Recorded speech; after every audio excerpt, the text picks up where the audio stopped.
Afternoon, Council. I'd like to call this regular council meeting of May 26, 2026 to order with adoption of the agenda. Someone want to make the motion for me, please? Councilor Luciao, seconded by Councilor Cherry. All in favor? This is adoption of the agenda. Correct. Yeah, so I'd like to move a late item for inclusion on to item 10C. We received a letter yesterday from Revelstoke Community Housing Society around 3 p.m. It was emailed to council, and I'm seeking to have that letter included in 10C, which is the deferred non-market housing land disposition stage 1 request. Okay, you're making that motion. Does someone want to second that motion? Councilor Devlin. Discussion on the motion, Councilor Palmer. Mayor Souls, yeah, I'm not in favor for a couple of reasons, actually several reasons. But in particular, I believe there's information in that letter that is subject to privacy legislation. Okay, Councilor Stipeners. I'm also not in favor due to some IT difficulties. I did not receive the letter until just a couple minutes ago, so I haven't had a chance to review it. Okay. Any other comments on the letter? Councilor Orlando? Just in terms of understanding, concerns about what is there, the applicants have made a stage 1 land disposition request, and that is being reconsidered today, and I've submitted a supplemental letter to that, and I'm sort of struggling to, I just don't get what would be, I'm not sure what the wording was, confidential or something? Councilor Palmer, do you have further comment to your concern?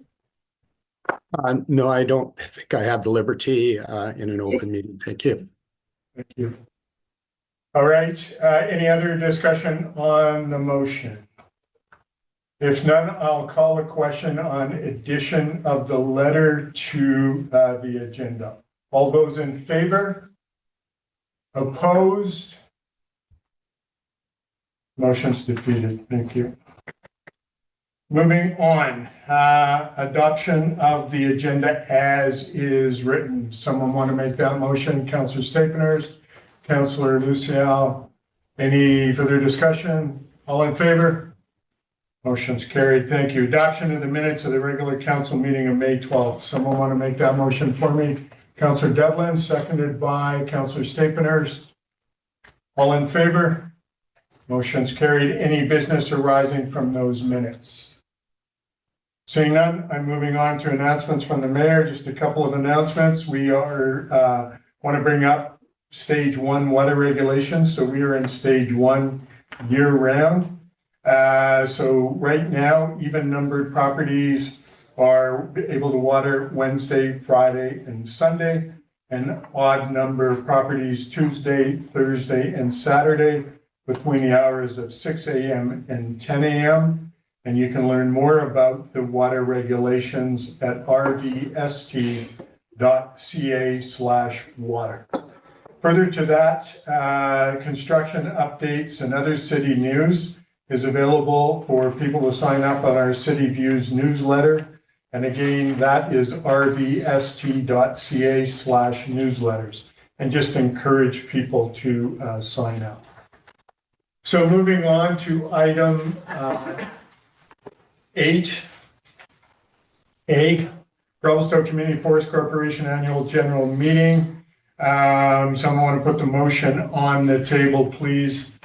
Councilor Stipeners. I move that the board recommend that the council approve that effective on the retirement of the following directors at the 2025 annual. It should read 2026. Pardon. Sorry, I'll correct that. I'll just start from the beginning. That the board recommend that the council approve that the effective on the retirement of the following directors at the 2026 annual general meeting of the Revelstoke Community Forest Corporation: Gary Sells, Mike Copperthwaite, Bill Beard, Tim Stipeners, Matt Cherry, Evan Parliament, Lonnie Parker. That the board hereby recommends to council to appoint the following individuals as directors of the company for a term to expire at the next annual general meeting of the company or until their successors are elected or appointed subject to the provisions of the articles of the company. Gary Sells, Mike Copperthwaite, Bill Beard, Tim Stapenhurst, Matt Cherry, Evan Parliament, and Lonnie Parker. Seconder for that motion, please. Councillor Devlin, any discussion on the motion?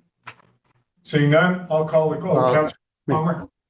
Yeah, sorry, I just not seen the hands up on the toolbar here. Yeah, Mayor Souls, I won't go into detail right now. I'll be opposed to this. I think I've mentioned a few of the items in the past. I am seeking an opportunity at some point to improve how the governance is done. I think there's several flaws, but I won't dive into that at this point. I have in the past, and maybe we can have a discussion sometime in the near future. Thank you. All right, thank you. Any other comments? Seeing none, all those in favor? Opposed? This Councillor Palmer opposed, balance of councils in favor. This motion carries. Thank you. Moving on to item 9A, bylaws. Mr. Simon, Ms. Komars, one of you, is this your file? Can you just give us a brief overview on that, please? This is for the request to rezone the subject property of 607 Edward Street from RLD4, residential manufactured home zone, to RLD1, residential ground-oriented dwelling. Staff are supportive of the rezoning, as well as not following the directives of DS24, tenant protection and strata conversion. Rationale for not following the policy is because there is no negative impacts for tenants, as there is no history of this subject property ever having mobile homes or mobile home pads. The lot was amalgamated from the CSRD into core in 1981, with no history of a mobile park operating from the CSRD as well. It is unclear why this property ever had mobile home park zoning. As of today at 12:28, there was also no letters of opposition received. Great, thank you, Ms. Komars. Council, any questions? Seeing none, does somebody want to put motion number 1? Councillor Palmer, you have a question? Yeah, I could do it now. Just the question, in hindsight, and this is no criticism whatsoever, but in hindsight, when we did the rezoning, it would seem that maybe this is one that could have had some consideration at the time, and may have made change through the rezoning rewrite, I gather. Yeah, Ms. Komars can weigh in on that, Councillor Palmer, and then I'll go to Councillor Cherry. Ms. Komars.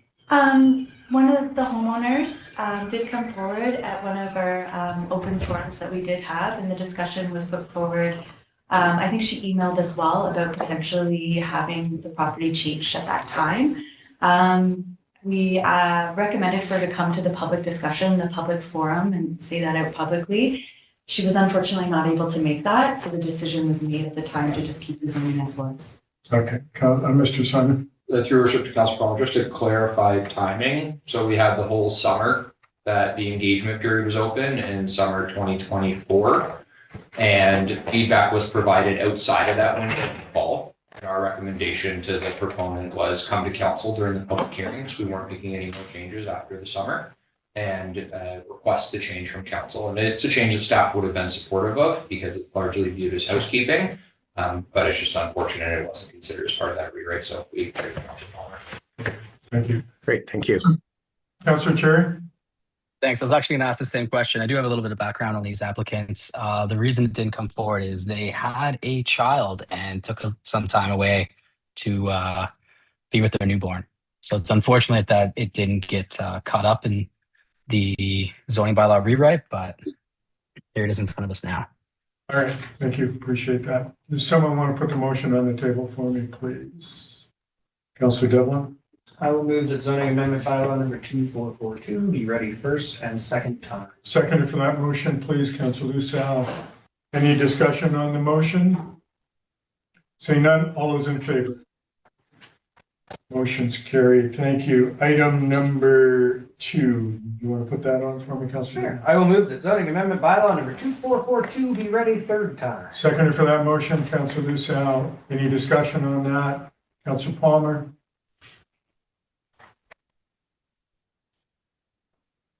Thank you, Mayor Souls. Kind of an ongoing theme. And I would hope that even if we do third reading right now, that we hold off the fourth reading until the following council meeting, just that opportunity. We have fumbled the ball a couple times in the last few years by not having that normal pause that existed in the past. Thank you. Yep. Councillor Cherry, you have a comment? Councillor Cherry, did you have your hand up? No? Okay. I'll call the question. All those in favor? Opposed? Motion's carried. Is there an appetite to do the adoption, or do you want to wait? Councillor Palmer? I move that the consideration of adoption be brought forward to the next regular council meeting. Okay, is there a seconder for that motion? Councillor Lucelle? Any discussion further than what you've already said? Councillor Devlin, go ahead. Yeah, I'm fine with adopting it now. I was going to second that for discussion, but I don't see any reason to hold this up. It is, as we've said, it's never been used as a mobile home park. There is no history of such. It is zoned for one. I doubt they're going to build one, so it would probably just not really be any reason that I would regret adopting. Okay, Councillor Palmer, you have follow-up, then I'll go to Councillor Cherry. Yeah, just for clarity, it's what we don't know, and that's why this was a normal process in the past of having at least 48 hours or 24 hours before adoption of bylaw. And specifically on this, this decision is breaking from council policy. It just does give that moment of sober second thought. Obviously, this is not an urgent matter. It's been before with the residents of concern to them for a few years now, I gather. So there is no urgency to pass it in this meeting. So I do hope we pass this motion to allow that to be considered next meeting. Thank you. Councillor Cherry? Thanks. I just wanted to state that I'm not in favor of Councillor Palmer's motion to defer this to the next meeting. We're starting our building season now. This rezoning application, I assume, is coming before a building permit request, and I don't want to slow the applicants down and have them miss the entire building season. Okay. Any other comments on the motion? Seeing none, I'll call the question. All those in favor of bringing this up next meeting, please raise your hand. Councillor Palmer. Those opposed? Balance of councils in opposition. This motion is not passed. So does someone want to put on the adoption for me? Councillor Devlin? I'll move that zoning amendment bylaw number 2442 be adopted. Seconder for the motion, Councillor Lucelle. Any further discussion on this motion? Seeing none, all those in favor? Opposed? Motion's carried. Thank you. Moving on to item 10, unfinished business, the Silks Unity Run request for support. In the package, it looks like they're asking for funds. So just before I go to council, if any funds were to be put forward, that comes out of council's discretionary fund. Is that correct? All right. So any comments on the letter asking for, thank you, Ms. Colmars, asking for some funding? Councillor Devlin? Yeah, we did have this discussion last meeting, and it's kicked back to staff to kind of try to find out what a appropriate amount might look like. Did we get any further on that, or? I think it was more about asking what they would like, whether it was in kind or funding. Is that not correct? Thanks, Mayor Sauls. There is an email attachment as well, advising council that at this time they were primarily seeking monetary donations of any size. Councillor Stickners? Yeah, thank you. And just to follow up on Councillor Devlin's comments, he also presented this at the Revelstoke Accommodation Association meeting, and they were unclear as to what the request was. And I think, honestly, what this highlights for me is perhaps a policy coming from the governance committee as to when we're looking at these requests for supports, outlining what information we need to make a better decision. Because right now, I don't feel that I can make a decision that isn't fully informed of their needs or or a commitment that would be an appropriate commitment for the council. So those are my comments. Thank you, All sir. right, Council Palmer, and then Council Lisa. Thank you, Mayor Souls. I'm just wondering why this wouldn't just be referred to our grant and aid process. Those procedures are already in place. Ms. Floyd, any comment on that? Is it timing of their request? Thank you, Mayor Sells. I am not 100% sure of the grant and aid process. I do know that these funds are to support accommodation, travel, food, and resources. I don't know that they fit into the grant and aid program, but perhaps Ms. Armstrong could comment on it. Ms. Armstrong, do you want to weigh in? To the chair. Thank you. Yeah, I have to double check on the grant and aid policy. I'm not sure that it would fit or like, as you mentioned, it may just be a timing issue. Okay, thank you. Councilor Lucille. Thank you, Mayor Stills. I worked with this organization last year when they did the run. I would be in favor of supporting them with monetary donation. The community that they're building while doing this run, as well as reconciliation efforts, I think it is well within our purview to support their unity run. Do you want to put a motion on the table with the dollar value? How do you think? I'm not sure what's in our discretionary fund and what could be made available, and wanted to see around the table what we would be comfortable with supporting. Thank goodness we have an intern director of finance here to answer these questions. Ms. Armstrong, comment on funds available. To the chair, there's a special events and presentations account that seems to be historically used for initiatives council members support, and that has $10,000 in it. And 150 is spent to date. So do you want to make an amount of less than $1,000, or how do you feel? I would say anywhere between $1,000 to $2,000, depending on how council feels around the table.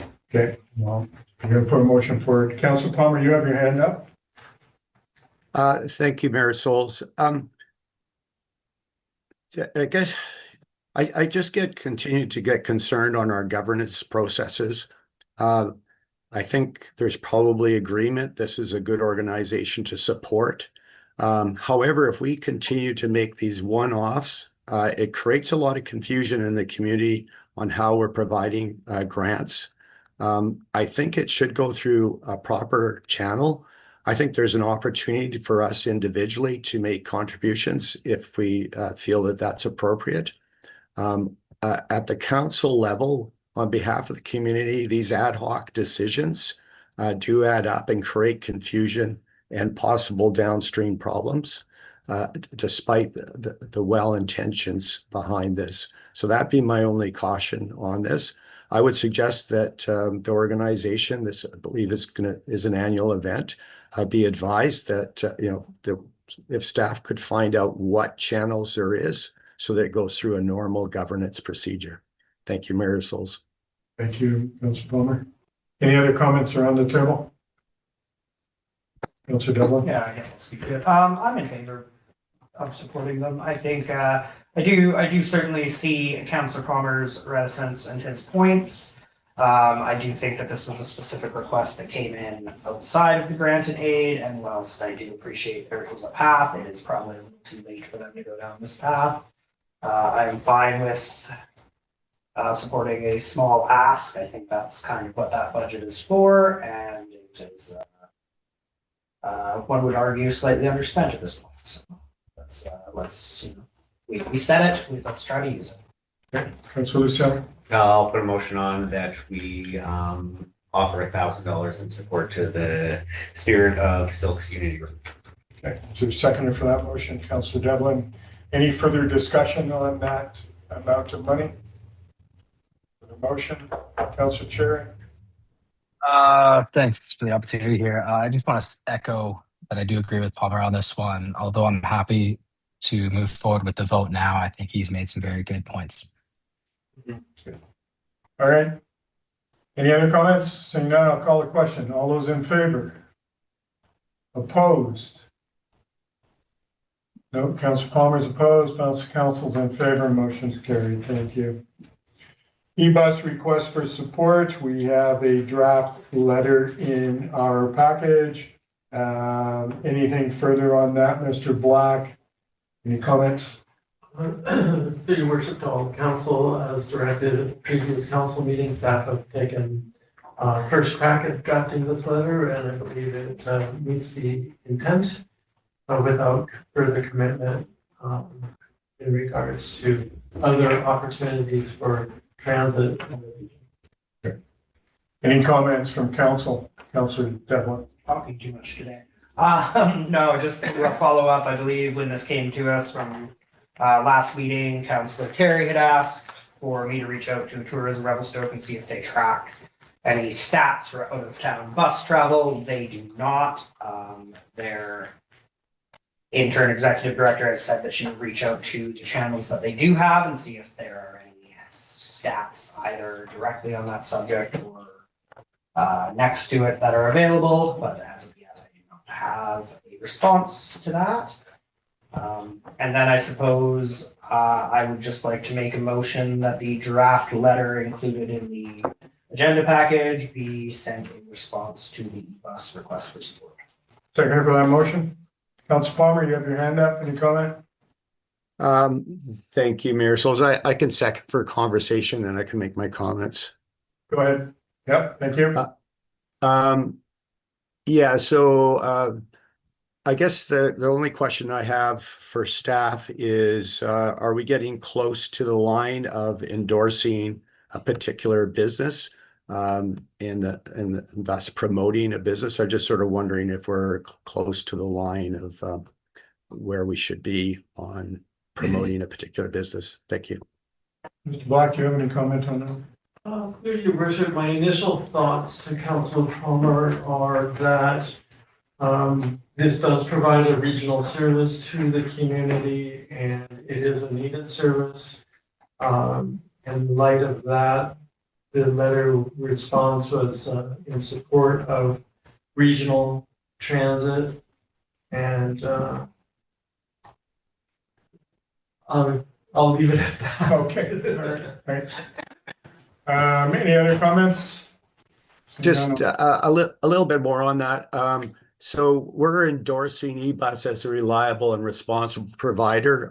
So hopefully the staff have done the background to ensure those statements are accurate. I believe they are.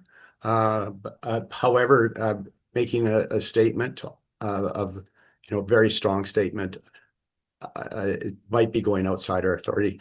I could go either way on this. Thank you. Any other comments? Seeing none, I'll call a question. All those in favor? Opposed? Motion's carried. Thank you. Moving on to item 10C, non-market housing and land disposition, which has been deferred from April 14th, 2026. I have a motion. I prefer to defer this until after July 28th to bring this in line with the other RFPs that are out there and coming in. We received a letter today wanting us to move this forward. I'm not in favor of doing something concurrent. Excuse me. So, yep. I'm just going to repeat myself. Go ahead. Yep. Thank you. I forgot about that. Councillor Stapenhurst is recusing himself before I carry on. Councillor Cherry, you have your hand up before I carry on. Sorry, I was actually waiting to see you finish speaking. Okay. I wanted to defer this to the July 28th. We have other RFPs that are coming in, and I wanted Fort Modular to have even access to council with their project at that time. So moving things forward or sending it to the curb at this time really, I don't think is the appropriate time. So I would like to make that motion to defer, and we vote on it, and then that's it. If it's not, then we go back. All right. So I'm going to make a motion that the Revelstoke Community Housing Society land disposition request at 1004 Oscar Street, received February 23rd, 2026, be deferred until on or before July 28th, 2026, for discussion and review in conjunction with council consideration of submissions received by staff as a result of the development partner for Oscar Land's phased rental housing workforce and accommodation, community accommodation request for proposal RFP 2026-1, stage 3. Do I have a seconder for that motion? Just I have a one. question. Go ahead. Mayor Souls, yeah, I have a question. So that's a deferral. Is this a non-debatable motion? Yes.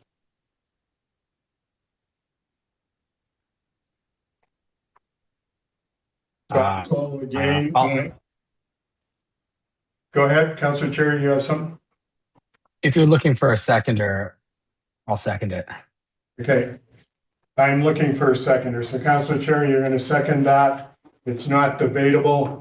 And now I call the question, correct? The only piece that is debatable is the timeline. Okay. And so it goes to July 28th up until, all right. I'll call the question. Oh, Mayor Sauls, just for clarification, July 28th, what is the rationale behind that date? I am told that the other RFPs are going to come and be decided on or before that date. Is that correct, Mr. Simon? Through your worship, that is correct. All right. That's the rush. Mm-hmm. The RFP document does reference it extending into August. The published document that's on there. I'm just seeking clarity. Comment, Mr. Simon? Through your worship to Councilor Orlando, the timeline for the RFP right now is 6 interviews with initially shortlisted proponents on June 2nd. Mm-hmm. We will then subsequently get that down to 2 and have comprehensive interviews July 2nd and July 3rd. And then subsequently, we would be targeting bringing forward a staff report after that evaluation has been complete for a closed camera session with council to recommend a successful proponent if individuals can address the needs of the city, which we would anticipate no later than July 28th. No later than July 28th. Okay. Thank you. Councilor Cherry, you have your hand up? Yeah, just since we're only allowed to debate the timing, what is our first council meeting after the July 2nd date that was just mentioned? July 12th? Through your worship, Councilor Cherry, would be July 14th. July 14th, sorry. So then my follow-up question will be are we able to meet that timeline for the July 14th meeting?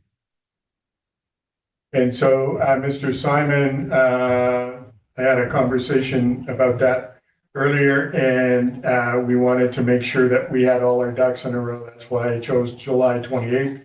And in my motion to defer, it goes deferred until on or before July 28th. So if we can bring that up, if it's everything links up for the July 14th meeting, we would bring it then. Okay, thank you for the clarification. All right, I will call the question on deferral. All those in favor? Opposed? No, Councilor Lucio is opposed. Balance of council's in favor. This motion carries. Thank you. Moving on to staff reports. Request for proposal status update, non-market housing and land disposition. CAO is not here. Mr. Simon, are you prepared to speak to this? Okay, could you just give us a brief overview, please?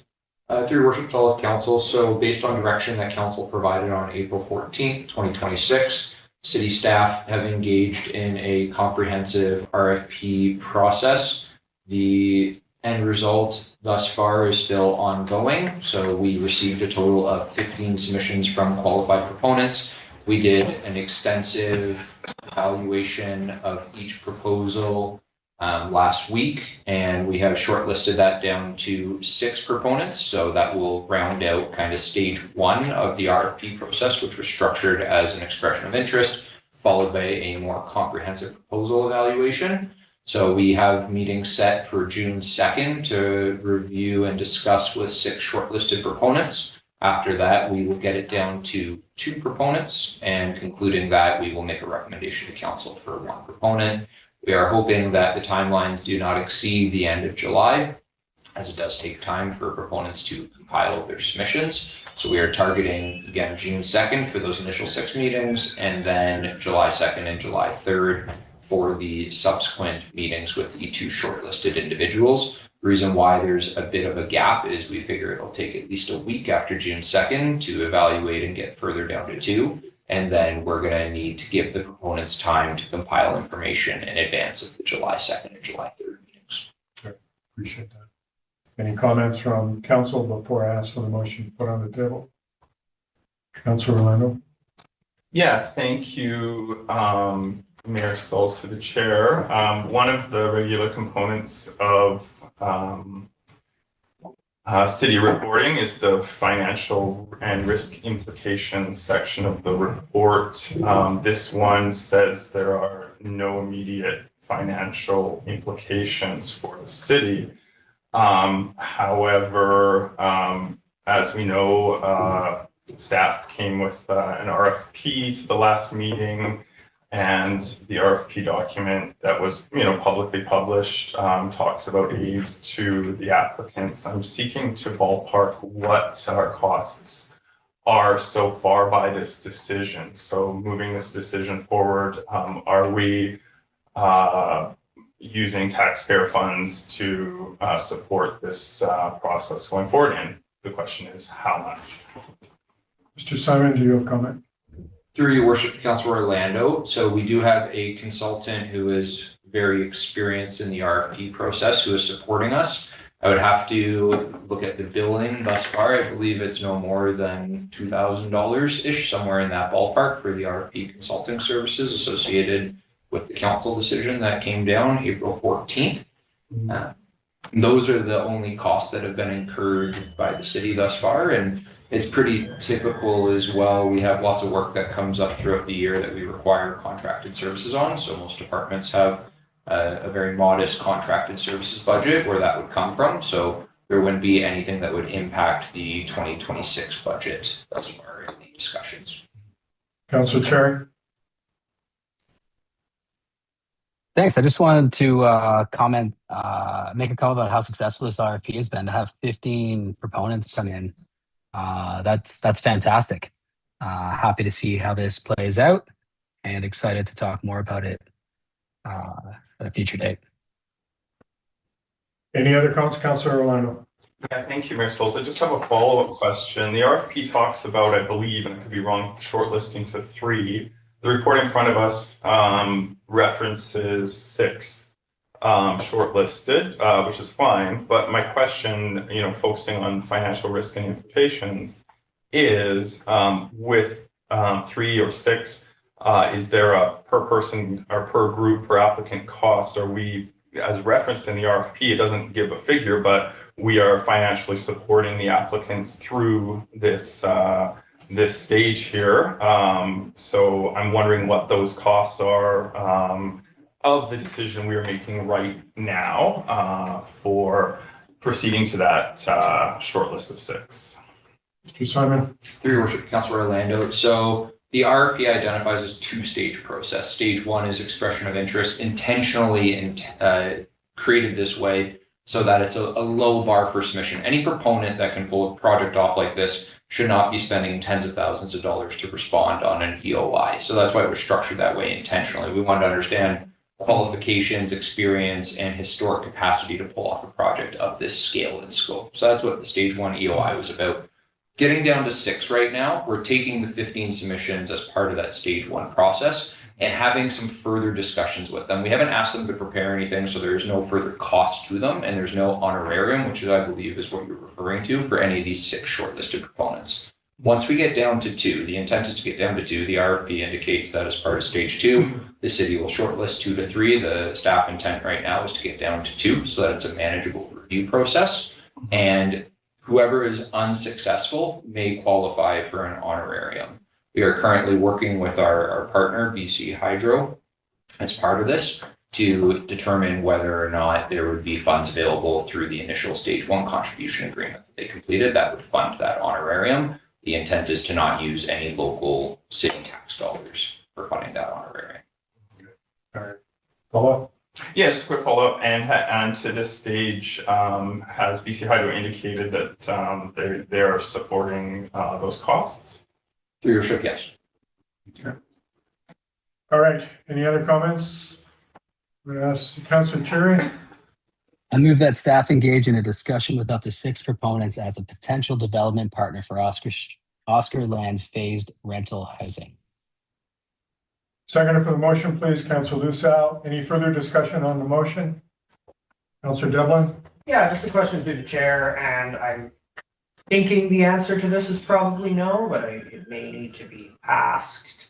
If we are including, as previously discussed, the original land disposition request from RCHS as kind of part of the RFP process, will this motion, if passed as worded, kind of exclude them from that? Or are they one of the 6? Or are they in addition to the 6? Or are we including them in some sort of discussion further? Or are we simply bringing that back at the same time as the 2 and RF or the Mr. Simon? recommendation? Through your worship, so staff have become embedded in this process and involved after council direction. Staff were not involved in the crafting of the Fort Modular proposal. That was between Fort Modular and RCHS to compile a land disposition. Just to be abundantly clear, staff were not part of that process. We can't get into details publicly currently on who had submitted for the RFP because it's still an active evaluation process. I would treat this as 2 separate items. You have one that was submitted under DS Policy 26 for a land disposition request that council has currently deferred now until July. And then you have the other city-led RFP process that council has directed us to do on April 14th. You will be able to compare proposals, but they should be treated as 2 separate processes in my view. They should not be overlapping. Understood. And further to that, I would note the RFP went out on BC Bids, so anyone who wanted to apply for a submission on the RFP was able to. There was no one that was precluded from applying for the RFP based on any prior applications or experience with the city. Appreciate that follow. Okay. Any other comments? Councillor Palmer? Thank you, Mayor Souls. I just want to applaud staff for navigating following council's directive on this and a pretty solid process. What makes it messy is the RCHS factor. And if that's put into this, then this would be extremely problematic. But the process that staff have gone through is very solid. It's fair. It's been open to everyone, and there shouldn't be any outside factor that is favored outside that process. So just good work to staff. Thank you.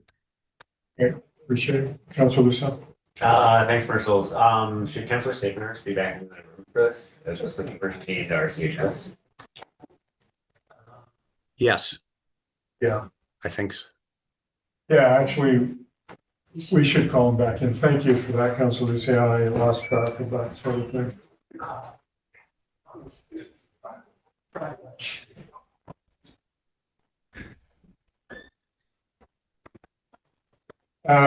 Councillor Stapenhurst, my apologies. We are on item 11A, request for proposal status update. This has been brought up and we have a motion and a second to engage with discussions up to 6 proponents on development partner for Oscar Lands. And we just wanted you to be in here. Councillor Lucille had brought up that I didn't call you back in. Apologies for that.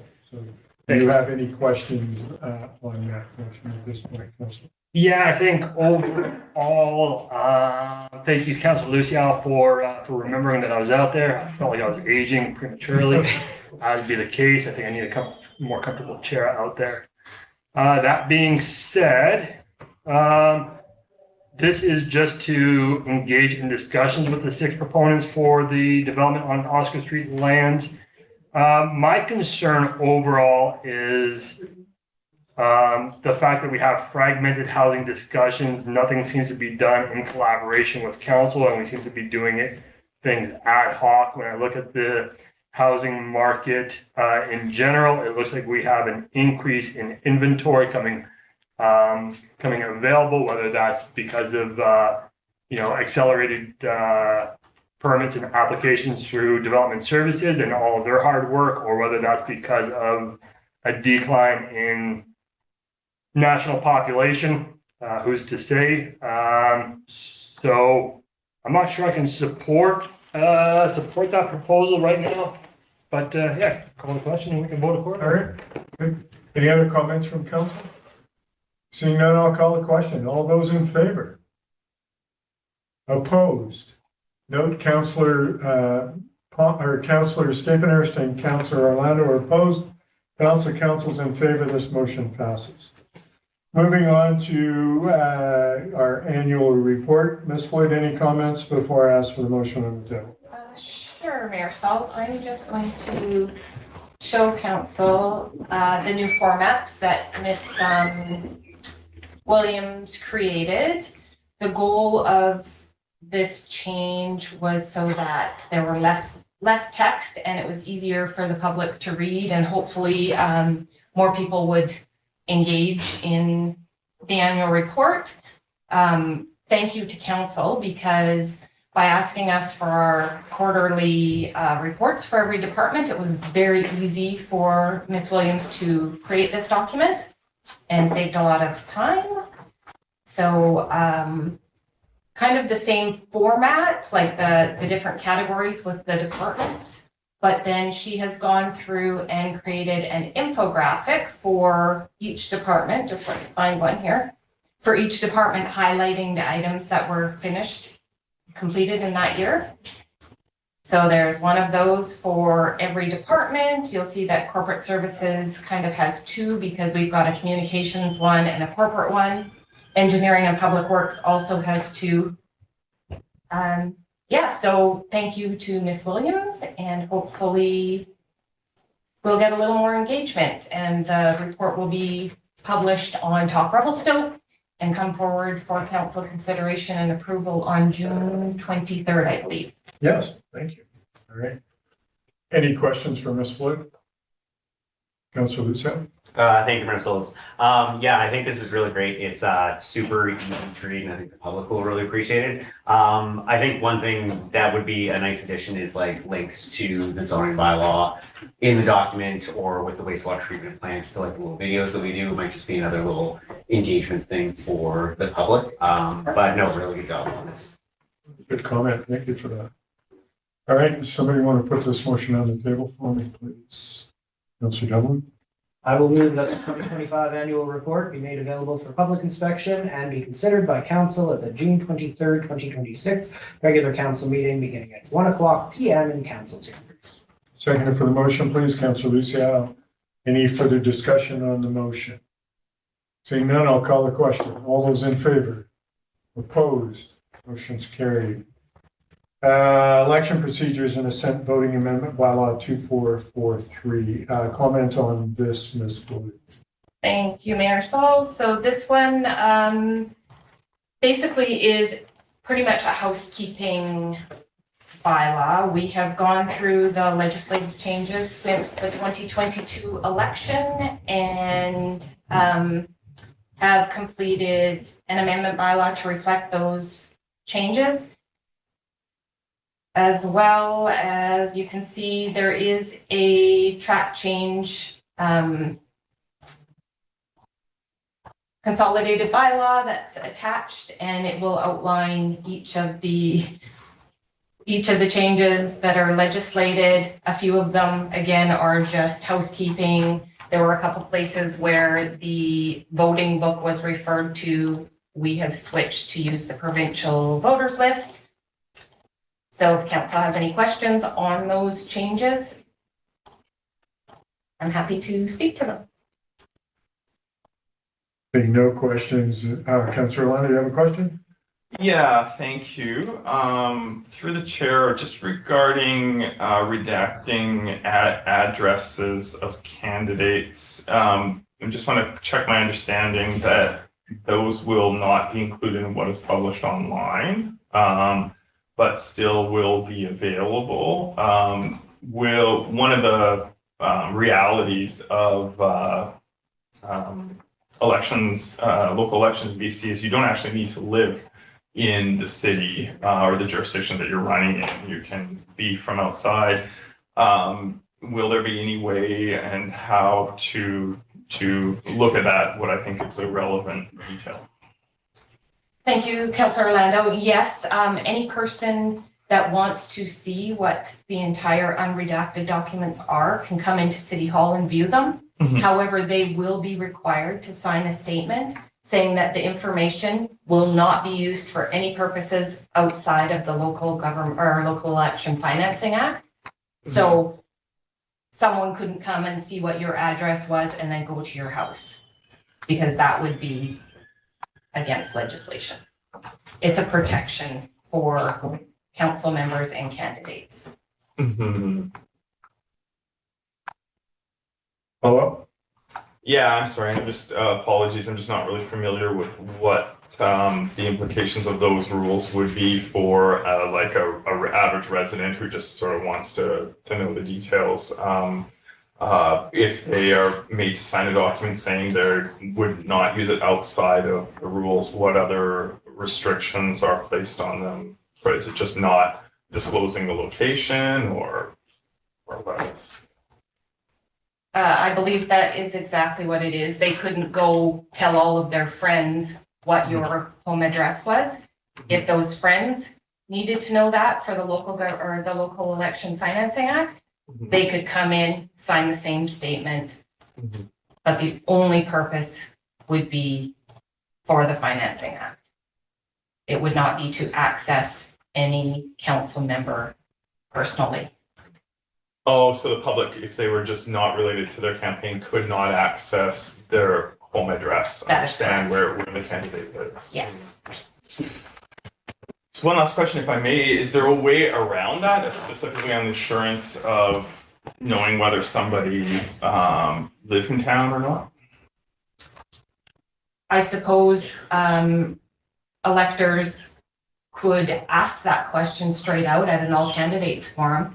But in terms of the actual local election and election officers, the only reason it can be used is for the financing act. We cannot share any information. And that was the legislation changes.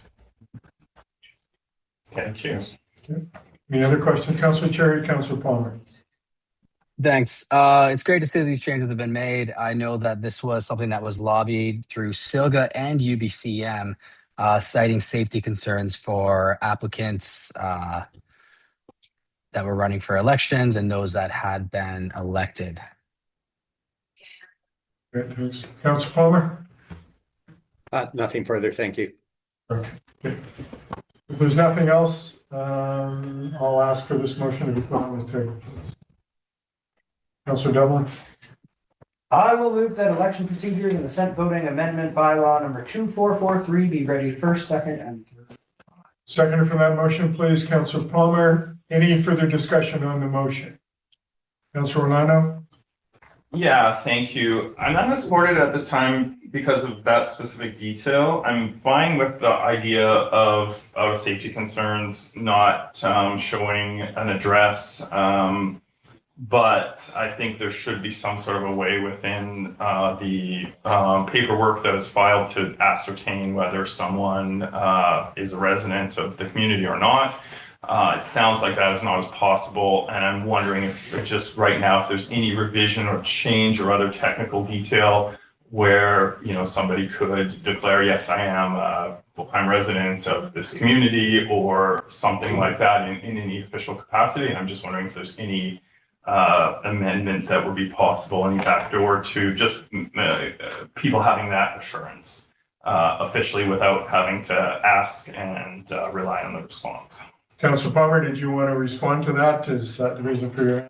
Yeah, sort of back and forth in my mind. Basically, it's provincial legislation, and local government can't override the provincial legislation, whether it's the Privacy Act or Elections Act. I think there's other means of disclosing information about candidates is already there, but I don't think there's anything we can do at the local level. Thank you. Any follow-up, Councillor? Yeah, I just was wondering if we could run the question of staff through their creation of this bylaw, if they have seen any other alternative mechanisms or options available to indicate residency in some way or another, whether it's through this legislation or any other technical step. Ms. Floyd, do you have any comment? Thank you, Mayor Stalls. I did not research any further because I go with the provincial legislation, which states that that's what we have to do. Thank you. Okay, I'm going to call the question. All those in favor? Opposed? Note Councillor Orlando is opposed. Balance of council is in favor. This motion passes.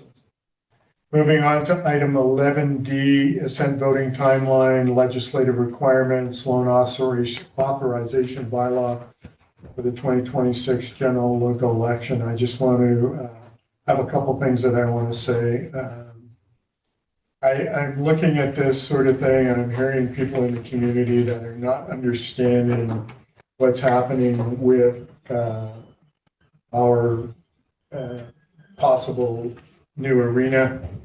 Some people need more time. I don't think it's clarity. I want any loan bylaw to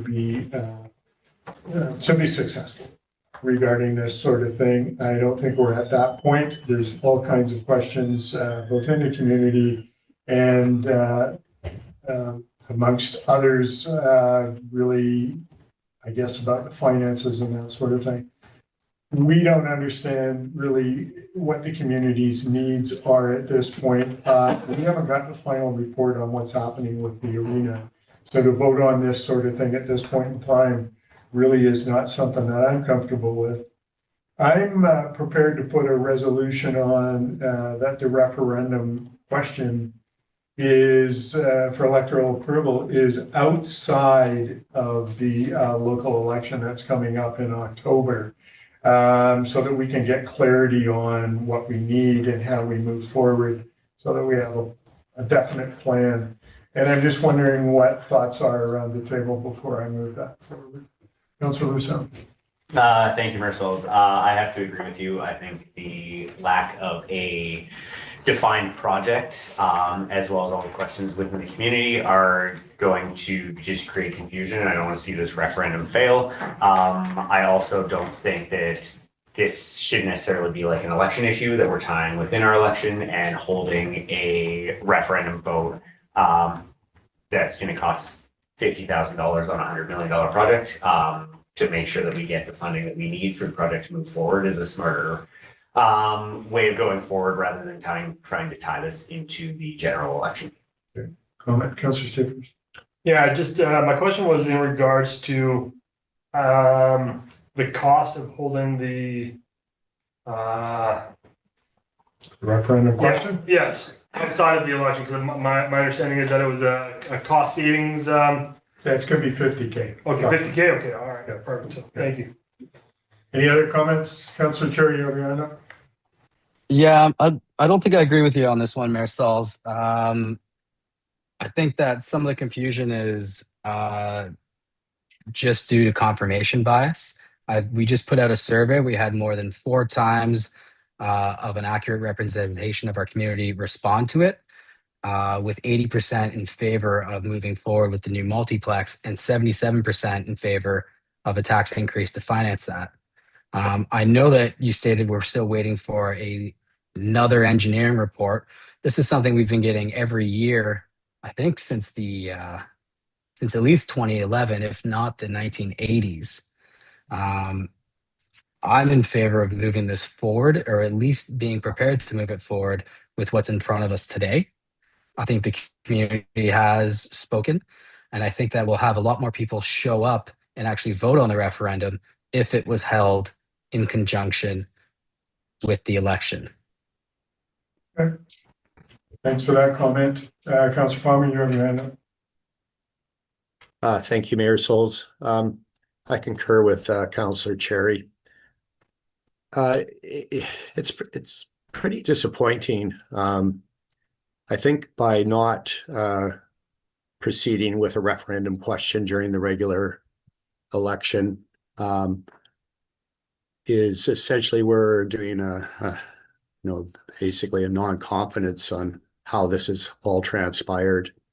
And yes, there's lacking information. We could go back. However, by not having that, when we've already promised in public meetings, there has been a promise there would be a referendum question. We've done multiple surveys, multiple community consultation. There will always be people that are in favor and people that are opposed. The opposition people right now have been, for the last little while, been much more organized. However, the referendum question would actually be the answer that we're seeking. Is the community ready to proceed? Yes, it's disappointing that we don't have better financial information. However, this has been crafted in a way that's reasonable to be able to move forward. So my preference is to proceed. Thank you, Mayor Souls. Right, great. Thank you for the comments. And that's why I wanted to bring it up before I put any motion on the table. I wanted to seek what the opinion is around the table. Some of you given me your opinion. There is a motion in your package if someone wants to put that on, and then we can have a vote on that if that's what you're so inclined to do. So I'd be happy to put it up. okay, go for it.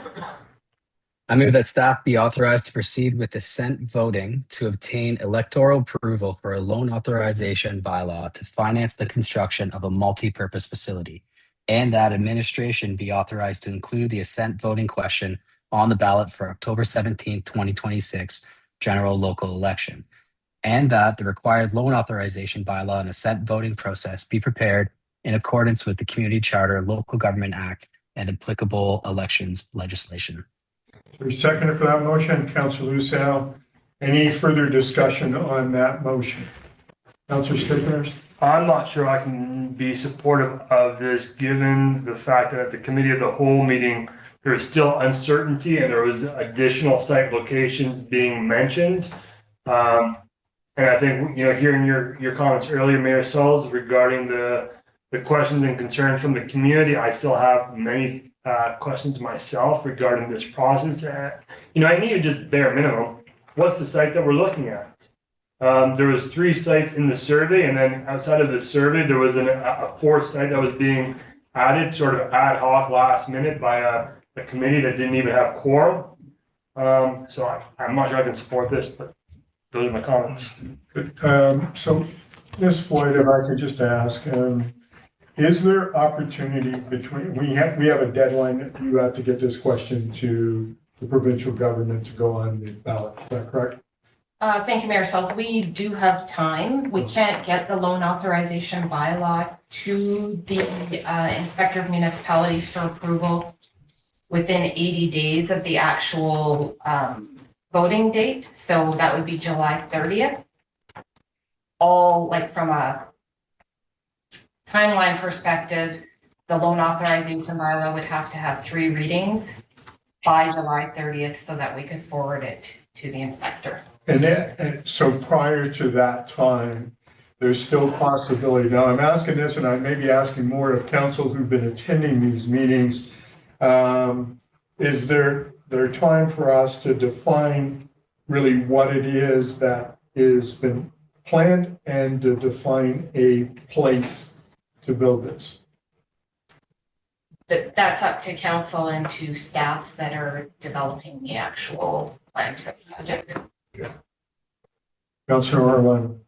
Yeah, I just have a comment, but just a quick follow-up question. As part of just in response to Mayor Souls, as part of the process to go through the referendum, you need to submit to basically finance minister staff, ultimately approved by the minister or the inspector of municipalities. But there are requirements when you submit that to have elements of the plan in place. It's up for debate how detailed they need to be, but it's things like location, costs, reasonable financial plan, those kinds of details. So I think in terms of a timeline, although you need to submit it by here, and then you don't have any extra room beyond that point because you've already sort of put it forward to finalize those things. So I think that would be challenging.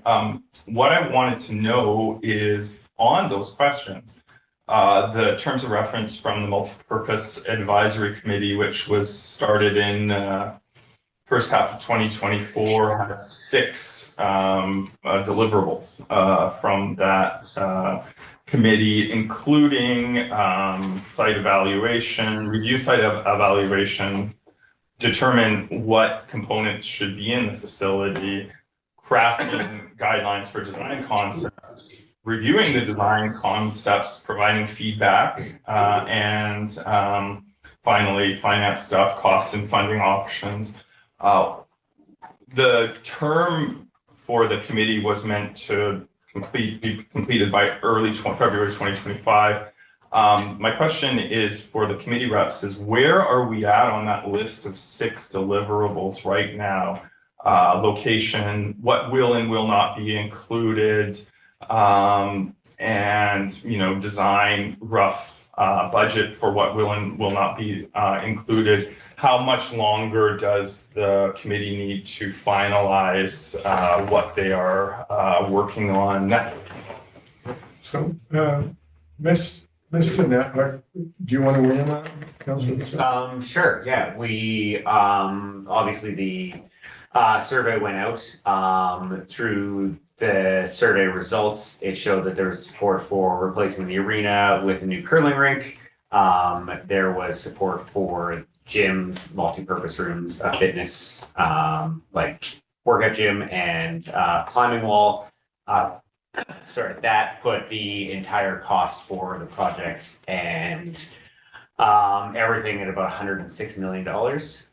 That didn't include site locations. So through the last meeting we had was that the top site locations also had additional costs for the city to move what was on those locations to another location, which wasn't included in that. And that's where the discussion of the other site had come up.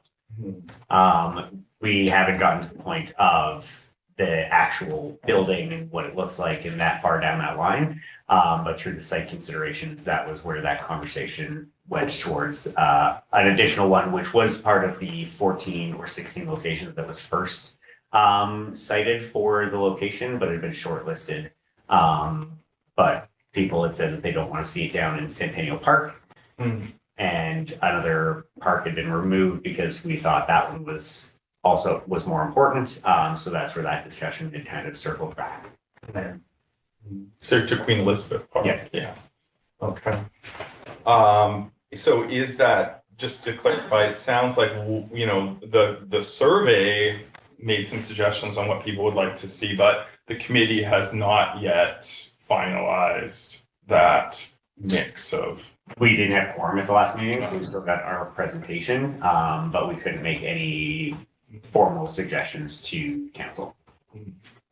And so, Councillor Lucille, with that, there'll be some summarization of the survey, go to the committee, and you guys can move this forward in some way after that's been discussed around the table. Is that correct?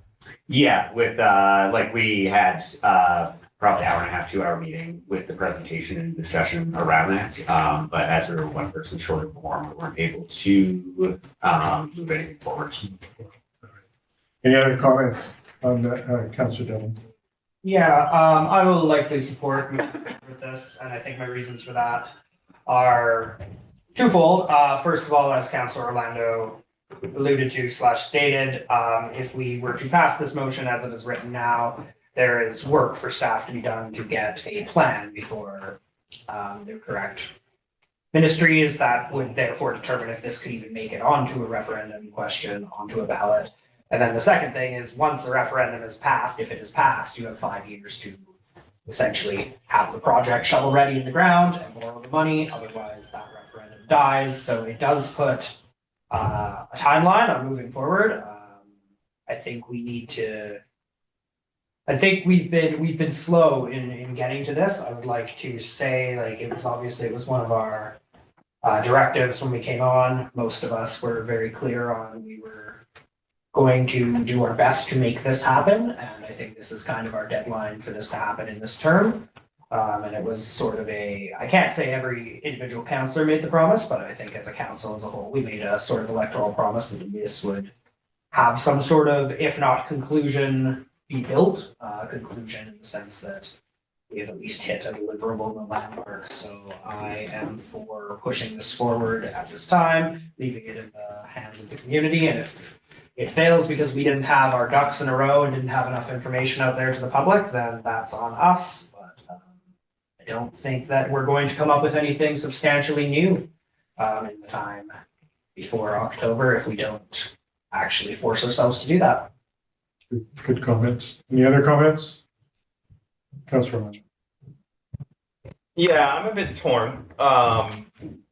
So if you hold a borrowing referendum question at the election, the obvious benefit is cost savings. You're already going through an election and you're just adding on a question. In addition to work needed done to complete the application. I think we're nowhere near being successful in the referendum. That's my opinion. Sort of referendum 101 is have a defined project ready to go, including things like a location and assurances from residents as to what will and will not be concluded or what the plan is.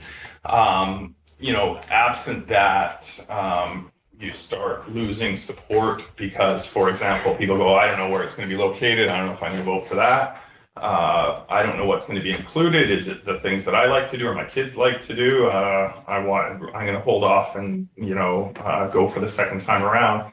Having said all that, I don't want to necessarily impede the option. I am concerned that even if we went ahead with this today, we will be able to successfully get a referendum question onto the October 17th ballot, simply because there is requirements, especially finance requirements, coordination with MFA, Municipal Finance Authority, as well as provincial authorities to ensure a plan is reasonable enough. And I just feel that it is missing so much. Like, it's my understanding we'd have to have a site location, understand the cost of that, understand, any remediation or whatever we need to do, servicing we need to do.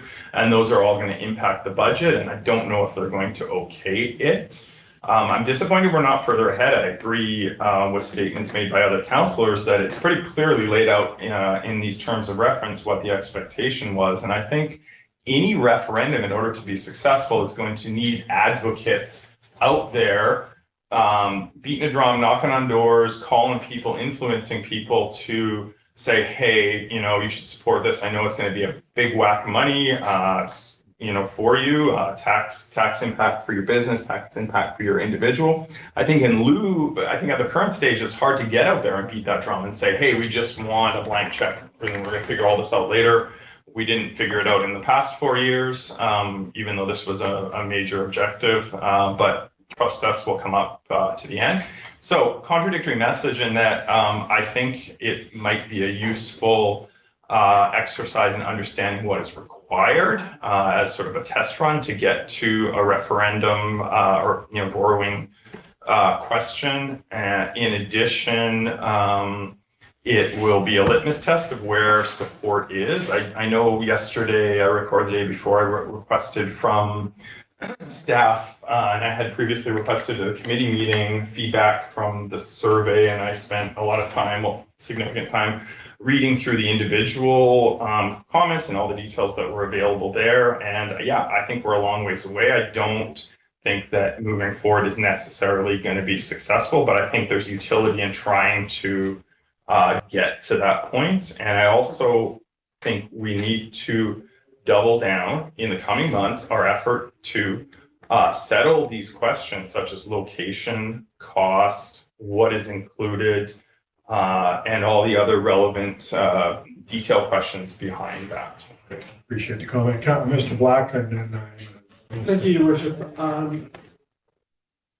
thinking forward of an October 17th ballot, I believe it would be appropriate for staff to return to council in the next meeting or second meeting with a timeline and deliverables to show council that this can be achieved and what those deliverables would look like with the cost and time attached to it, so that council has the comfort to move forward with this referendum question, addressing these questions in a timely manner so that we are not going to be potentially shooting ourselves in the foot without detailed timeline and schedule to achieve this goal. And in that light, council would then be able to make a decision based upon a timeline with more information in front of them in order to see that this is achievable and things that we can get to the community and to the public with answers to these questions. Great, appreciate that. And, you know, my concern was making sure that we have the ability to do what you just stated. I appreciate that. I will support this. I was a little concerned when I first started having conversations early this morning regarding this staff and thought that doing something outside, but hearing my fellow councilors saying, we brought this forward, I'm going to support this. Councilor Cherry, you have comments? Yeah, I just wanted to clarify, Director Black, was he suggesting that we move forward with this vote, or was he suggesting, and then staff come back, or is he suggesting that we defer it until staff come back? I believe he was moving forward with this vote, and then they would come back with some plans. Is that correct, Mr. Black? Through your worship, either case will work. If council is more risk adverse, deferring the decision would be appropriate. Moving forward with this recommendation would still allow council to have the final word on whether this makes it to that final ballot, but at least it would provide direction to corporate, to engineering, to parks, and facilities to return to you with a reasonable or a timeline that you would expect to see results to achieve that goal. Okay. Councilor Cherry, then with follow up, and then Councilor Palmer. Thanks. After hearing the discussion, I'm going to recommend that we move forward with the vote and really push staff here to come back with deliverables and ensure that we can make the timelines. I think that's our best bet. It's the best bang for the taxpayer from a cost perspective and from a voter turnout perspective. I think we've done a lot of work so far. More can be done in the time we have left to prepare everything, but I'm still supportive of moving it forward. Councilor Palmer? Basically the same thing that Councilor Cherry said. This provides clarity for staff. I think all the comments all around the table are very relevant. There is a doubling down in Councilor Orlando's words. It is disappointing that we haven't got further, but this provides a strong signal to move ahead. So I'll support the motion. Thank you. Thank you. Any other comments before I call a question? I will call a question. All those in favor? Opposed? Councilor Lucio, in favor or opposed? In favor. In favor. Councilor Orlando? I guess to give staff an opportunity to show a bit more, we can provide more details. We can move forward again, though pessimistic that we will be successful in this. So support for now. Okay. This motion passes unanimously. Thank you. We're going to move on to item 11E, asphalt resurfacing services. Mr. Black, do you want to tell me what streets are getting done? My street? No? Your worship, your street will be the very last one that's ever done in this community. At least until you are no longer and the service of. You've told me that many times. And your worship, the Public Works Supervisor Jason Zimmer will be presenting today to you this program and how it fits into the pavement management program, et cetera, et cetera. Mr. Zimmer, Mr. Staples, Councilor Staples, do you have a comment before I move on? Based on Mayor Saul's earlier request, I'd like to ask that staff divert all traffic for this paving program by Mayor Saul's house. It's already going there. Well, let's continue. Mr. Zimmer, are you, Councilor Palmer, you have comment before I go to Mr. Zimmer for the presentation? No, that's fine. Go ahead. All right. Mr. Zimmer, you were here and now you've disappeared. I am here. Thank you, Your Worship. Can everybody hear me? We can, thank you. I'm on my phone right now. I had a lot of things going on this afternoon, but I did want to speak to this because it is a big thing for our community to have the paving project done. I'm not sure what level of detail everybody would like me to go through for the segments that we are doing or proposing to do in the RFP this year, but I'll do a run through of the areas and then open for comments. So I'll just quickly run through the list. We're going to be doing Nickel Road from Park Drive to the roundabout.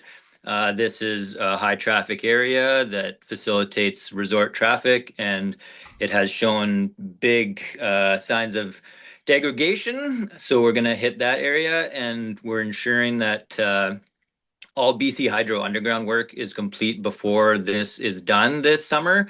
I have been in contact with BC Hydro to ensure that they won't be needing to cut the road around the Mackenzie Village area after this is paved. So I'm coordinating with outside agencies to ensure that we're not going to be cutting up this road. Then the next one is 3rd Street East. It's the northbound driving lane only. It has a large crack the length of the laneway. This is in conjunction with the water relining project that we will also be taking this year. And that paving is going to be done after the water relining is completed. So that will be all coordinated with engineering. The next section would be 3rd Street East, the southbound driving lane. This is kind of completing the block between Mackenzie and Orton Avenue. This is also where one of the pits for the water relining will be completed, and there's a manhole that's in really bad shape in that intersection, so we're going to clean that all up. The next would be 3rd Street West. That is Charles to Ford. This area, it's right before the stop sign on 3rd Street as you turn left or right to go down the Douglas Street Hill. We've patched this over the years, so now's the time. It's to the point where if we leave it any further, it'll be a full rebuild. So we're proposing a mill and inlay of 50 millimeters of asphalt in that area. The next would be Mackenzie Avenue, 8th Street to 9th Street. There's some surface cracking and some drainage issues as you round the corner towards the elementary school. We're going to ensure that that gets regraded so that the water gets off the road, and that area then can be easily maintained over the next 10 years as that is increasingly busy with traffic. We also are going to be doing some on Airport Way. This is just Newlands to Nickel in the southbound lane. So this is another one of the areas that has a lot of traffic for construction up at the resort. A lot of heavy vehicles are stopping at that area, and it shows signs of rippling. And also we've been up there patching in that area, so we're going to fix that up. And then as we move through this list, the next one's Park Drive, Arrow Drive to McKinnon. The piece in front of the elementary school was done a few years ago. This is continuing that as part of the pavement management plan. So we'll be getting the next few blocks of that section. So from McKinnon all the way up to the school, or all the way up to Nickel Road, will be completed as part of this project, as that piece in front of the elementary school was done previously. And then Big Eddy Road, that was identified again on the pavement management plan for 2024. So we're getting to it this year. That again is a main road in the Big Eddy heading out to McPherson and other recreational areas. First Street West, that has been one that we've received many complaints about and also has been identified in the plan. That's from Charles Street to King Street. That's going to be a full rebuild. So we're going to be digging down 150 millimeters, ensuring that the road base is adequate, rebuilding what's required, and paving that section of road as it is in very bad shape there, and starting to affect our snow removal operations with manholes and things of that nature in that asphalt that's falling apart. Peterson Drive, we're having some drainage issues in that area. There's some patches that are falling apart. We're gonna fix that up. It's an area that's been identified by residents. It's been quite a few complaints on the drainage in that area and was also in the pavement management plan. So we're gonna hit that one this year. And then there's some optionals as well that were in the RFP that we can fit into this year's budget. Option 2, 3, and 4 both fit within our $1.6 million budget. Everything that is on the RFP document that we're going to commit to allows room for paving on top of some stormwater projects as well. So we do have a bit of a buffer with the funding that we have allocated this year to assist in those stormwater projects. But the last 3 segments are Nickel Road from Spruce Drive to Park Drive, LaForme Boulevard from Pearson Drive to Columbia Park Drive, and McKinnon from Airport Way to Park Drive. And the McKinnon one ties into the Park Drive paving that we're paving down from the school. So from Airport Way, McKinnon will be paved all the way up to Park, and then Park will be paved all the way up to the school. So that will complete that section. And in relation with the RFP that we're dealing with this year, we're also looking at the next 5 years and having we have an RFP out that is for the pavement condition index for the next 5 to 10 year plan. And so that will feed into next year's pavement management plan. Great, appreciate that. Any questions? Councillor Cherry, you have your hand up? I do have a couple questions here. Although I'm not on the Public Infrastructure Committee, I do regularly attend and sometimes ask questions. One of the questions, and I don't remember the answer at the last meeting when we were discussing the pavement projects, was about Lower and Upper Arrow Heights and pre-servicing some of the lots with sewer, which with the goal of being to make sure we're not digging up these roads in the near future. I'm wondering if I can get an answer on whether or not that's included in this project or if that's been considered. Mr. Zimmer? And specifically, I know we talked about Nickel Road, but there are some other areas that looks like we're paving that will be might be beneficial to consider this as well. Thanks, Councillor Cherry. And in response to that, Nickel Road from Spruce Drive to Park Drive is the only one that we've identified as a sewer lateral being available for servicing. So we've issued letters to those residents. We've seen 2 responses so far. And why it's listed as an optional is if we're not seeing the return from residents and the appetite to upgrade at this time, we're going to try to see what we can do internally to ensure that we get those services in. And if that piece can't get done this year, we'll defer it to next year. But that piece is in really rough shape, and it's one of the busiest roads, as you know. So we're going to do everything internally that we can to ensure that those services get in and we can get that paved.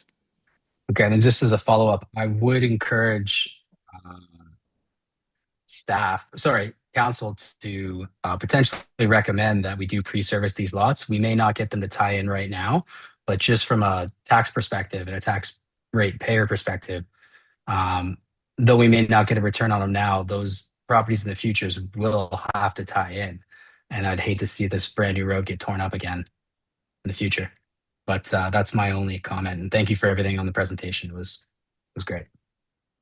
Councillor Plummer. Thank you, Mayor Souls. Mayor Souls, I'd like to applaud the work of Mr. Zimmer, especially coming beforehand at the Public Infrastructure Committee and having a very good discussion with the committee members on the paving program. Very, very much appreciated, and I think you found value in that as well. So keep up that good work. Look forward to seeing the new pavement assessment and seeing where that will go for the next term of council.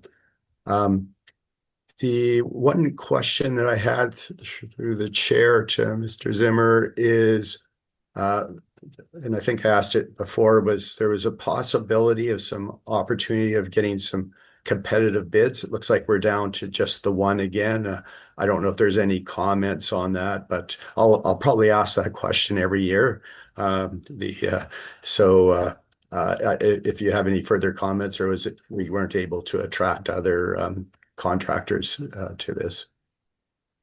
Mr. Zimmer and Yes, through the chair. Thanks, Councillor Palmer. I really appreciate those comments. I have put a lot of work into this, and yes, I do appreciate that we did try to get additional bids for this. I reached out to all the contractors that I knew that were working in the area and that I've heard have been working with BC Hydro and Fortis.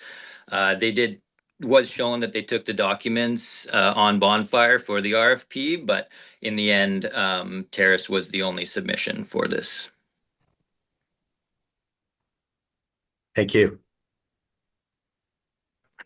Council Lucio, excuse me. Thank you, Mayor Souls. Thank you for the presentation. I just wanted to bring up segment 6 between 8th and 9th Street.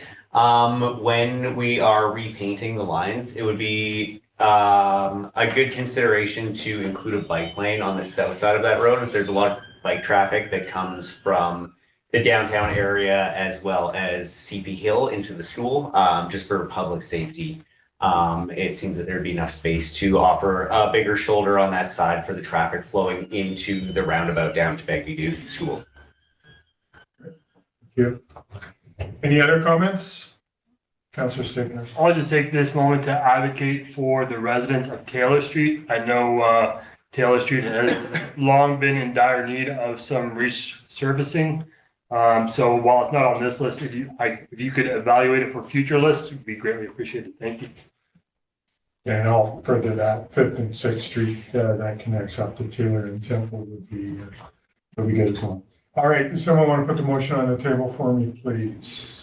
Councillor Devlin. I'll move that the asphalt resurfacing services project be awarded to Terrace Construction Limited in the amount of $1,329,764.24.5, including GST. Councillor Lucia, you want to second that? All right, any other comments on the motion? Saying none, all in favor? Opposed? Motion's carried unanimously. Thank you. Thank you, Mr. Zimmer. Appreciate your time. Moving on to item 13, Communication Social Development Committee minutes. Councillor Lucero. We had a presentation from Georgie, the new food security coordinator with the L5, who's here to present to council last meeting. We had an update from Ms. McIsaac on what she's working with or working on with the Ready Grants and poverty reduction strategy, as well as emergency preparedness. We talked about the living wage presentation that had been done. Our community was very engaging in that presentation. And then into new business, we talked about the Okanagan College closure and what those changes mean for our community.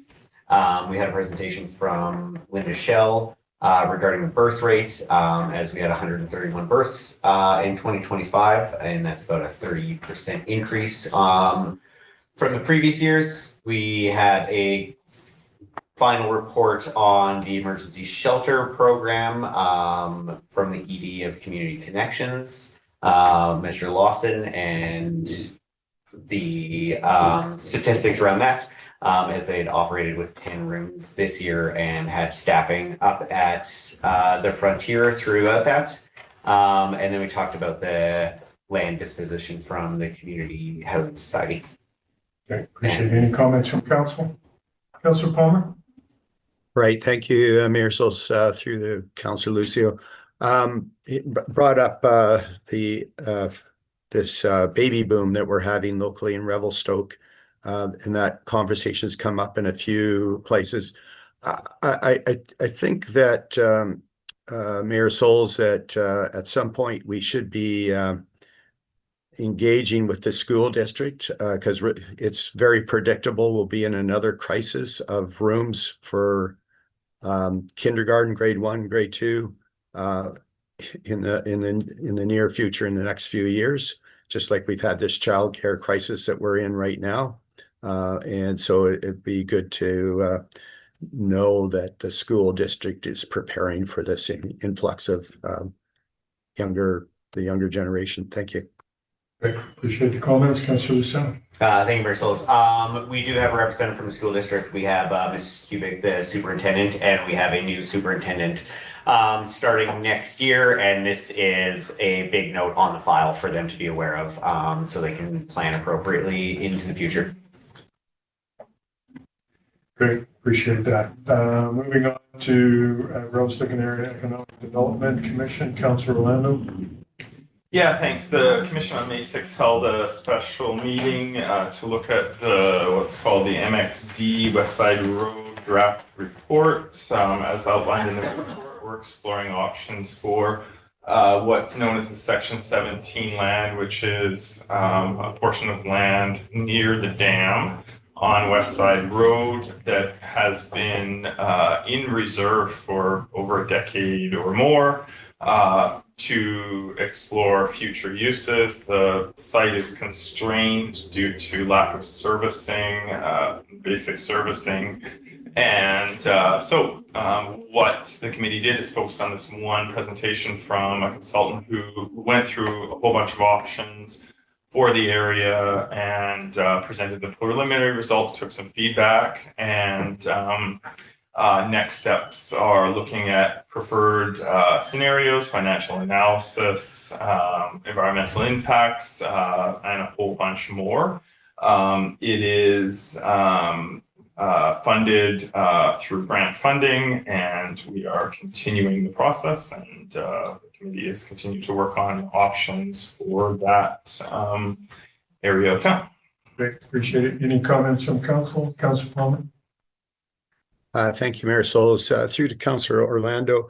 Couple questions just for clarification. These lands are within the municipal boundaries, is that correct? That's correct.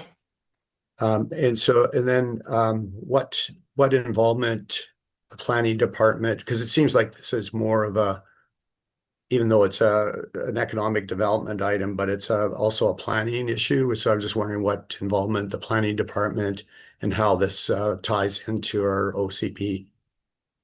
I could leave the answer to the planning department staff, but I know that the consultants were talking with a lot of stakeholders and reached out to quite a few. So it might be more appropriate for planning staff to say what they're at. Mr. Simon, do you have a comment? Through your worship to Councillor Palmer, the project is being led by the Community Economic Development Department. And planning staff are referred on the proposed land use concept for feedback. We've provided feedback on it, and we attended the last Revelstoke Area, the Economic Development Commission meeting. But just to be clear, the project is being led by the CED group, not the planning group. And with respect to compliance or relation to the OCP, there is an action item in the West Side Road neighborhood policy section of the OCP in part 4 that does basically say explore the viability of establishing, I believe it's worded as a technology park on the West Side Road section 17 lands. So this is following that OCP direction. Follow up, Councillor? Yeah, thank you, Mayor Souls. It seems to me that this should come, that report should come before council, as it is essentially there's planning implications. So I certainly would appreciate that come before council. I don't know if that's intended. There would be a staff report, any recommendations that might be coming from that, but it seems like that should be before council. Thank you. All right, thanks for the comment, Councillor Orlando. Yeah, as far as my understanding, the plan is eventually to bring it to council, but this time it's just preliminary results from the team leading it, as well as feedback, and then it is proceeding to finalized report, which I assume will be coming to council. Is my understanding. Mayor Sauls, I can comment on that. Ms. Beckler will be bringing a report forward to council after it is discussed for a second time at the commission meeting with recommendations. Great, thank you all. All right, moving on, multi-purpose facility advisory committee. Is there anything, Councilor Cherry, Councilor Lucille, you want to add that we haven't discussed already today? Yeah, I can jump in here. Oh, unless you want to. Nope, go for it, Matt. Although we didn't have quorum, we were one person short. The presentation was made on the survey results to the committee. There was also a discussion that revolved on costs related to certain sites. When the group found out the costs and the implications that were beyond the scope of what was presented in the cost analysis, they made a recommendation that council or staff explore 2 site locations, one being Queen Elizabeth Park and the other being Pine Ridge Crescent. If Pine Ridge Crescent came with an upgrade to the bridge or a second crossing. Okay. Anything further? Councilor Lucille, anything further to add? Comments from council? Councilor Lano? Yeah, I did attend the meeting. Just to follow up on that, the committee members did move to put a recommendation forward, but due to lack of quorum, they were not able to. Then there was subsequent discussion from council representatives of doing it at committee of the whole or council. So I'm just seeking what the status of these additional location, these 2 additional locations. Is that something that's going to be formalized and brought forward, or what? How is it going to work from here? Either of you have comment on that? Yeah, I can state that the group was unanimously in favor of exploring these 2 locations. One of them being new, as it met the survey's results of being essentially located within the community, but not Centennial Park. Unfortunately, nothing formal could be made because there wasn't quorum. That'll be coming back hopefully at the next meeting, but happy to have staff weigh in if they have anything additional. Okay. Any comments, Mr. Nano? Thank you, Your Worship. Perhaps we could add that to the staff report that comes back to council with the timelines. We could add a section on locations and bring up some of the discussion that happened in the survey as well as at that informal meeting. That'd be great. Thank you for that. All right. Councilor. Yeah, another question of, I guess, relevant to committee leadership is, today we had another resolution. We're looking at next meeting. Engineering staff has volunteered to bring forward a bit more details on what has been finalized or what is being proposed right now. Prior to that next meeting, which I assume is in 2 weeks, right? I'm not sure where we're at, 2 weeks-ish. Will the committee meet again and formalize that or discuss the options or further discuss some of the decisions such as location, budget, what is included or not? Will that be informing the report received by council, or will they not be engaged prior to that report? Is there another meeting prior to coming to council next time? Your Worship, we do not have a meeting scheduled. I think at this time, staff will need to meet as a team to decide best steps for the path forward and what that would look like and how we would tie the committee in with this next report. Good, thank you for that. Follow up, Council? No, thank you. Okay, good. All right, we're going to move on to provincial response 2025 UBCM resolutions. You can see in the report that UBCM had endorsed almost all, if not all, of the resolutions that we put forward. So that will be going or have gone to the provincial government to weigh in. We've got provincial housing and municipal affairs committed to working with partners across all levels of government. So the stuff that we've got, homeless encampment, action response team. Again, those are the things that we're seeing that they're doing in a broad scope versus something individual for each of the communities. Any comments from council? Seeing none, moving on to Minister of Housing, Christine Boyle wrote a letter back to our letter going to her in 2025.